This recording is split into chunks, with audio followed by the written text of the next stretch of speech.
Welcome to action classes.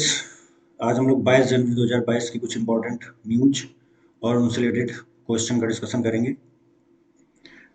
यदि आप channel में नए हैं तो चैनल को सब्सक्राइब करिए, वीडियो अच्छा लगे तो लाइक करिए और शेयर करिए।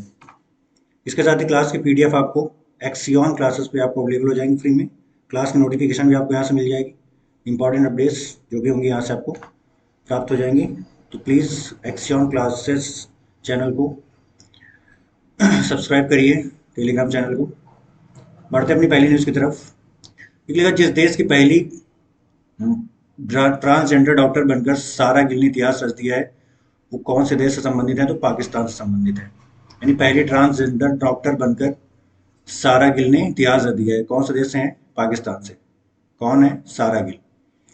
केंद्र सरकार ने हाल ही में राष्ट्रीय सफाई कर्मचारी आयोग का कार्यकाल जिस तारीख तक बढ़ा दिया है, उस वो तारीख कौन सी? 31 मार्च 2025।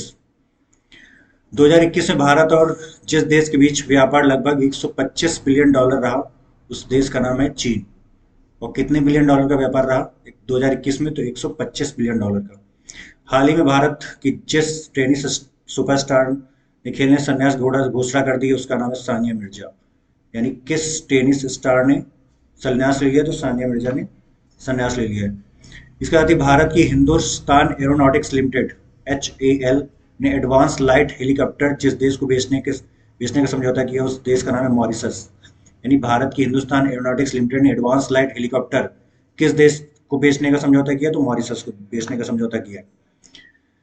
इसके साथ ही आईसीसी के वर्ष की सर्वश्रेष्ठ महिला T20 टीम जिस भारतीय महिला खिलाड़ी को जगह मिली है, उस भारतीय महिला का नाम है स्मृति मंधाना। तो की क्वेश्चन इंपॉर्टेंट है, इसको टिक करिएगा कि आईसीसी के वर्ष की सबसे सर्वश्रेष्ठ महिला T20 टीम में किसको शामिल किया, किस भारतीय महिला को शामिल किया? तो स्मृति मंधाना को शामिल किया गया। द गेट्स फाउंडेशन एवं ब्रिटिश बायोमेडिकल चैरिटी वेलकम ने कोरोना से जंग लड़ने के लिए जितने डॉलर की आर्थिक सहायता देने की घोषणा की है, तो वो अमाउंट कितना है? वो 150 मिलियन डॉलर का। और किस फाउंडेशन ने? द गेट्स फाउंडेशन और ब्रिटिश बायोमेडिकल चैरिटी वेलकम ने। आगे बढ़ते हैं। Dubai Silicon Oasis collaborates with Indian innovation hub to promote startup in the region. Dubai Silicon Oasis ने इस क्षेत्र में स्टार्टअप को बढ़ावा देने के लिए इंडिया इनोवेशन हब के साथ सहयोग किया। तो दुबई सिलिकॉन ने ओएसिस के ओएसिस ने दुबई सिलिकॉन ओएसिस ने इस क्षेत्र में स्टार्टअप को बढ़ावा देने के लिए इंडिया इनोवेशन हब के साथ समझौता किया। तो समझौते एमओयू से रिलेटेड क्वेश्चन आते हैं, तो आप कहते हैं दुबई सिलिकॉन ने स्टार्टअप को बढ़ावा देने के लिए इंडिया की किस इनोवेशन हब से साथ समझौता किया? तो इंडिया इनोवेशन हब के साथ। इंपॉर्टेंट न्यूज नेक्स्ट है। Microsoft announced a landmark $69 billion deal two by US gaming giant Activision blizzard. यानी माइक्रोसॉफ्ट ने अमेरिकी गेमिंग दिग्गज एक्टिविजन ब्लिजार्ड को खरीदने के लिए 69 बिलियन के ऐतिहासिक सौदे की घोषणा की है। तो माइक्रोसॉफ्ट ने एक गेमिंग दिग्गज कंपनी जिसका नाम है एक्टिविजन ब्लिजार्ड के साथ एक ऐतिहासिक समझौता किया है। वो कितना अमाउंट किया? 69 बिलियन डॉलर का। इसके साथ ही माइक्रोसॉफ्ट कुछ इंपॉर्टेंट फैक्ट है यहाँ पे। माइक्रोसॉफ्ट का फाउंडिंग ईयर है 1975, 4 अप्रैल। हेडक्वार्टर इसका Redmond, Washington, United state. CEO इसके सत्या नडेला है। एक्टिविजन ब्लिजार्ड 2008 में फाउंड की गई थी। हेडक्वार्टर इसका Santa Monica California, United States में है। सर नेक्स्ट न्यूज हम लोग बढ़ते हैं। National innovation foundation incubation and entrepreneurship council ties with Amazon India to boost grass root innovation. National innovation foundation incubation and entrepreneurship council ने grass root innovation को बढ़ावा देने के लिए अमेजन इंडिया के साथ समझौता किया है। तो national innovation foundation incubation and entrepreneurship council ने ग्रास रूट इनोवेशन को बढ़ावा देने के लिए अमेजन इंडिया के साथ समझौता किया है।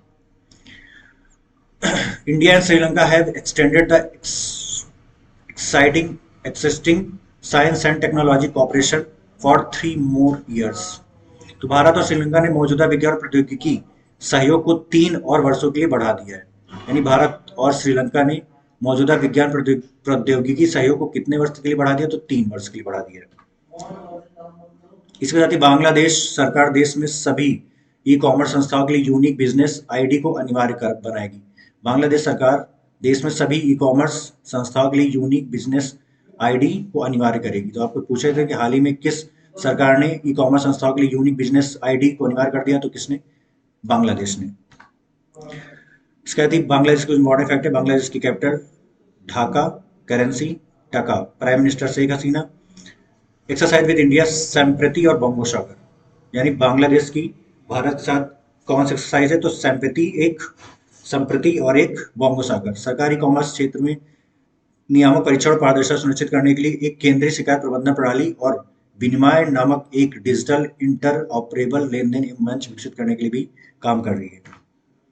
शायद सानिया के नाम की पहली महिला युगल और मिश्रित युगल में 6 ग्रैंड स्लैम जीते। कुछ सानिया मिर्जा से रिलेटेड इंपॉर्टेंट फैक्ट है, आप यहाँ से पढ़ सकते हैं इसको। और उनकी आखिरी हेडलाइन थी आने वाली 26 सितंबर 2020 को ऑस्ट्रेवा ओपन एवं में महिला युगल में चीनी जोड़ीदारी सुवाई जहां के साथ हुई थी। तो यहाँ से इंपॉर्टेंट सानिया मिर्जा के लिए कुछ इंपॉर्टेंट फैक्ट हमने यहाँ लिख रखे हैं, तो आप यहाँ से पढ़ सकते हैं। इनको अवार्ड कौन कौन से मिले, तो ये भी इंपॉर्टेंट है।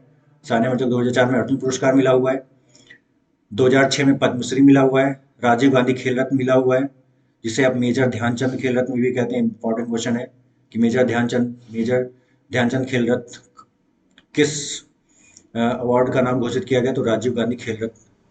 और पद्म भूषण को मिला 2016 में।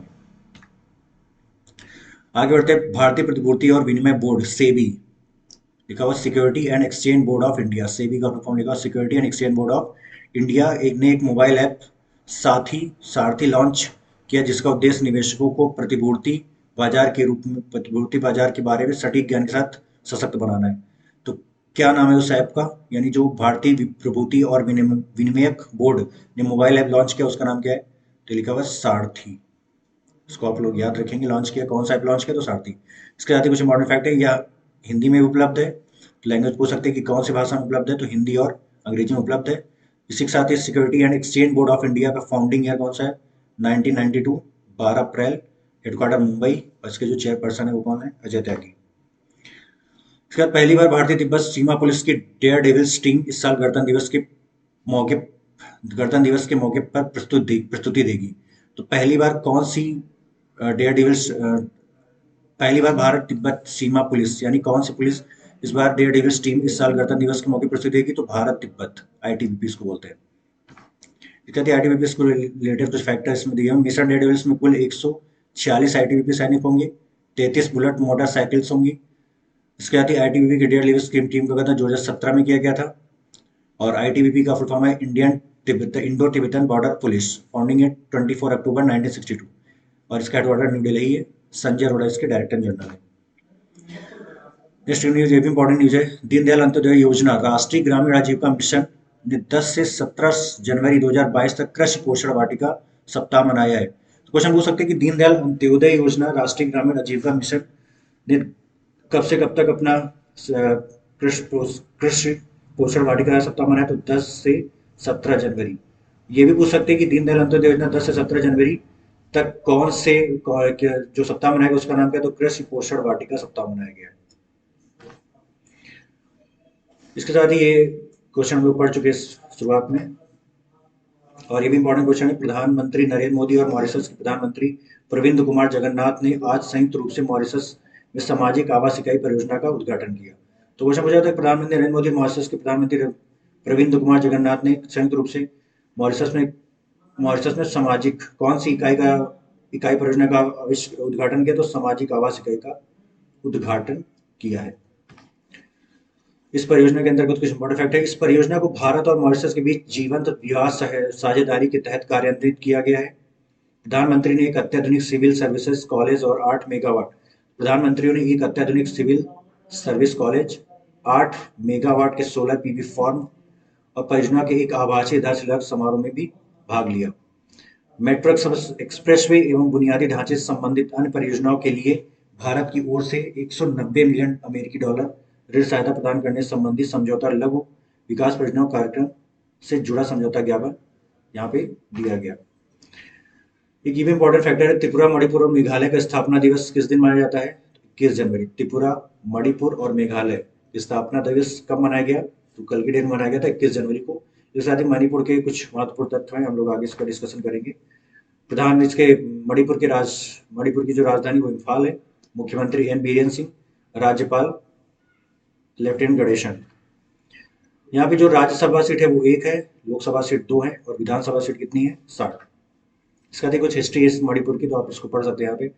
1824 में मणिपुर के शासक ने भारतीय उपमहाद्वीप में ब्रिटिश साम्राज्य के साथ एक सहायक गठबंधन प्रवेश किया, जो मणिपुर की बाहरी रक्षा के लिए जिम्मेदार था। और अंग्रेजों ने माना कि रियासत के रूप में आंतरिक रूप से स्वशासित रहा अंग्रेजों के लिए ये। और ये इंपॉर्टेंट फैक्टर है, द्वितीय विश्व युद्ध के दौरान मणिपुर जापानी आक्रमणकारियों और ब्रिटिश भारतीय बलों के बीच कई भयंकर लड़ाइयों का दृश्य था ये। और इसके आगे अक्टूबर 1949 में मणिपुर भारत के हिस्सा, यानी कब ये भारत के हिस्सा में? तो 1949 में, 1949 में। इसे 1956 में केंद्र शासित और 1972 में पूर्ण राज्य घोषित किया गया। कुछ जनरल फैक्ट भी हैं कि मणिपुर का जो पहले नाम था वो मैथिलियक मिताई पैक था। और इसका जो इसमें जो पोलो इंपॉर्टेंट गेम है, ये आप इसको पढ़ सकते हैं कि जो पोलो गेम है उसका ओरिजिन जो है वो मणिपुर है, जिसे यूरोपीय लोग यहाँ से ले गए और उसके बाद में विकसित किया। इसके साथ ही पंडित जवाहरलाल नेहरू ने मणिपुर को जो मणिपुर को इंडिया का ज्वेल कहा था। और लोकटक लेक यहाँ की जो बिगेस्ट लेक है, फ्रेश वाटर की लेक, लोकटक लेक यहीं पे पाई जाती है। और इसके साथ ही एक फ्लोटिंग आइसलैंड भी यहाँ पे है, जिसका नाम यूनिक फुमडिस फ्लोटिंग लाइसलैंड है, जो यहीं पाया जाता है। इसके साथ ही Keibul Lamjao is the only one floating national park of the world floats over the Loktak lake. तो लोकतक लेक में आता है कि world floats, national of the world floats Keibul Lamjao इसका नाम है, पाया जाता है। एज पर 24 यानी 2011 की जनगणना के अनुसार यहाँ पे जो सेक्स रेशियो होता है कि आपको 1000 मेल में 987 फीमेल्स थी। इसके साथ ही the state of the first to introduce oak tasar industry, यानी सेरी कल्चर को सबसे पहले इंट्रोड्यूस करने वाला स्टेट कौन सा था? तो मणिपुर था।